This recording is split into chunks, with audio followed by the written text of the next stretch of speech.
ಮಾರ್ಕನು ಬರೆದ ಶುಭ ಸಂದೇಶ 10ನೇ ಅಧ್ಯಾಯ 48ನೇ ವಾಕ್ಯ.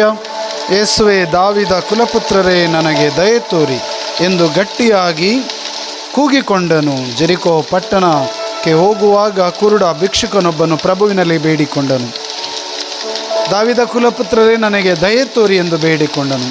ಯೇಸು ನನ್ನಿಂದೇನಾಗಬೇಕು ಎಂದು ಕೇಳಿದರು. ಅವನ ಕಣ್ಣುಗಳನ್ನು ಮುಟ್ಟಿ ಗುಣಪಡಿಸಿದರು. ಹೋಗು, ನಿನ್ನ ವಿಶ್ವಾಸವೇ ನಿನ್ನನ್ನು ಸ್ವಸ್ಥಪಡಿಸಿದೆ ಎಂದು ಹೇಳಿದರು. ತಕ್ಷಣ ಅವನಿಗೆ ದೃಷ್ಟಿ ಬಂದಿತು. Praise the lord. ಪ್ರಭುವಿನ ನಾಮದಲ್ಲಿ ಪ್ರಭುವಿನ ಕರುಣೆ, ಕೃಪೆ, ಆಶೀರ್ವಾದ, ವರದಾನ, ಆರೋಗ್ಯ, ಸೌಖ್ಯಕ್ಕಾಗಿ ಬೇಡಿಕೊಂಡಿದ್ದೆ. ಆದರೆ ಪ್ರಭು ಕರುಣಿಸುವನು. ಆಶೀರ್ವಾದ. ಪ್ರಭುವಿನ ನಾಮಕ್ಕೆ ಸ್ತೋತ್ರ ವಂದನೆ. ಈ ಮುಂಜಾನೆ ಸಮಯದಲ್ಲಿ ಕೇಳಿಕೊಳ್ಳೋಣ ಆರೋಗ್ಯ, ಸೌಖ್ಯ, ದೃಷ್ಟಿದಾನವನ್ನು ಕೇಳಿಕೊಳ್ಳೋಣ. Hallelujah, hallelujah. ಪ್ರಭು ಈ ಕ್ಷಣದಲ್ಲಿ ವಾಕ್ಯ ಆಲಿಸುತ್ತಿರುವ ಪ್ರತಿಯೊಬ್ಬ ಮಗನಿಗೆ, ಮಗಳಿಗೆ ಆತ್ಮರ ಬಲವನ್ನು ಕರುಣಿಸಿರಿ. ಪವಿತ್ರಾತ್ಮನಿಂದ ಅಭಿಷೇಕಿಸಿರಿ. ಆರೋಗ್ಯ, ಸೌಖ್ಯ, ಆಶೀರ್ವಾದ, ವರದಾನ ಕರುಣಿಸಿರಿ. ಪಿತನ ಸುತನ ಪವಿತ್ರ ಆತ್ಮರ ನಾಮದಲ್ಲಿ.